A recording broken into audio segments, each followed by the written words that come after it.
Hello happy family, আরও একটা নতুন ব্লগ নিয়ে চলে এসেছি অনেক দিন পরে। আর আজকের ব্লগটা একটু আলাদা রকমের। ছুটিতে বাড়িতে ছিলাম, সকালবেলাতেই চলে এসেছিলাম ছাদে। আর গত রাতে বৃষ্টি পড়েছিল ঝমঝমিয়ে, তাই দেখতেই পাচ্ছ টবগুলো কিন্তু জলে থই থই করছে। আর গাছে বেশি জল তো জমে থাকা ভালো না, তাই সব টব থেকে জলগুলো ফেলে দিয়ে আর যে শাকগুলো লাগিয়েছিলাম, এটাকে আমরা মালঞ্চ শাক বলি, অনেকে আবার শান্তি শাক বা ছেঁচি শাকও বলে, আমার খুব পছন্দের। তো সেটা আমি টবে লাগিয়েছিলাম আর টব থেকে তুলেও নিয়েছিলাম। আর ছুটি ছিল যেহেতু, আমার বাড়ির আশেপাশে আরও আমার যে ফ্যামিলি মেম্বার্সরা রয়েছে সবাই কিন্তু এসেছিল। আমরা একসাথে একটু গল্প করলাম, আড্ডা দিলাম অনেক দিন পরে একসাথে। যেহেতু আমি বাড়িতে ছিলাম, ওরাও এসেছিল, ওরাও খুশিতে আমার সাথে একসাথে আনন্দে কাটাচ্ছিল সময়টা। আর যেহেতু চা ছাড়া আমি কিছুই ভাবতে পারি না, সকালটা চা দিয়েই শুরু হলো। দেখো আমার ছোট্ট ছানাটাও ফু দিয়ে দিয়ে চা খাচ্ছে। আর এই দেখো সুন্দর মাটির ভাঁড়গুলো, এগুলো কিন্তু আমি চায়ের দোকানে গেলে কিনে নিয়ে আসি। তো ওই কাপে করেই আমি দিয়েছিলাম, বৌদি ছিল, জবা আন্টি ছিল। তো সবাই মিলে একসাথে বেশ সকালবেলাটা চায়ের সাথে অনেক দিন পরে হুল্লোড় করে আড্ডা দিয়ে কাটিয়ে দিলাম। আর যেহেতু ছুটি নিয়েছিলাম, তাই ছাদ বাগানের পুরো ভিডিও করাটা তো ম্যান্ডেটরি ছিল। চলো তোমাদেরকেও আজকে আমার ছাদ বাগানটা একটু ঘুরিয়ে দেখাই।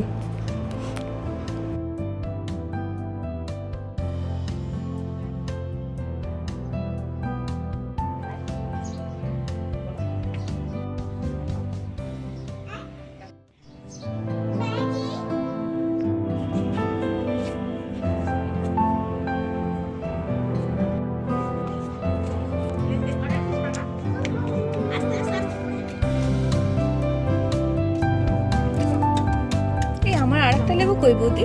তিনটে হয়েছিল, আর একটা বড় লেবুটা পড়ে গেছে।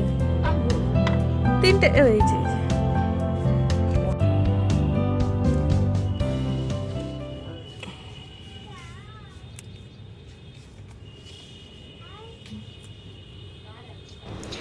নিজের হাতে করা কোনো শাকসবজি, সেটা যতই কম হোক না কেন, সেটার স্বাদ যেন একটু অন্যরকমই হয়।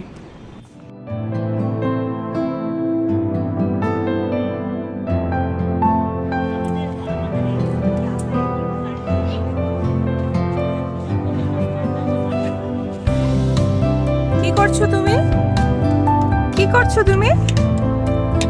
পারে না বাবা, ভেঙে যাবে।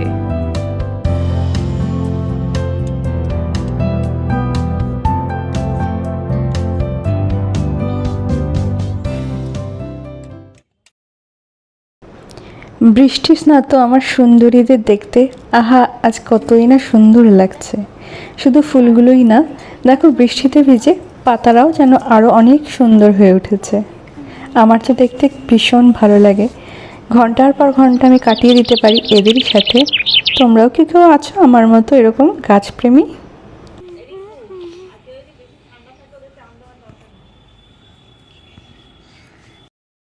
তবে বৃষ্টিতে আমার সুন্দরীরা যতটা সুন্দর হয়ে উঠেছে, রাস্তা কিন্তু তার ঠিক উল্টোটা। এটা হচ্ছে হাউজিং বাজার, দেখতেই পাচ্ছ কী করুণ দুর্বিষহ অবস্থা। গেছিলাম মাম্মার স্কুলে, আর স্কুলে ম্যামের সাথে দেখা করে ফেরার পথে একটু পেটাই পরোটা খেয়ে ফিরে এলাম। আর দেখতেই পাচ্ছ তারপরে কি হচ্ছে।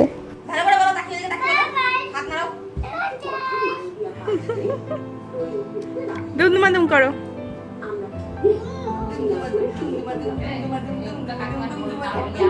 ও মা, হ্যাঁ। ফিরে এসে ঘরের সব কাজ কমপ্লিট হয়ে আরও যা টুকটাক ছিল কমপ্লিট করার পরে মাম্মা স্কুল থেকে চলে এসেছিল, তাই আমি আর চুটকুপুটু নিচে নেমে এসেছিলাম ওকে ঘরে নিয়ে যাব বলে। তুই কাঁদিস নি? তো যাই, বাকি সব কাজকর্ম সেরে ফেলি। তোমরা আমার ব্লগ ভালো লাগলে লাইক, কমেন্ট, শেয়ার করো, সাবস্ক্রাইব করো। আর ভাই বোনের এই মিলন দৃশ্য দেখিয়ে টাটা বাই বাই।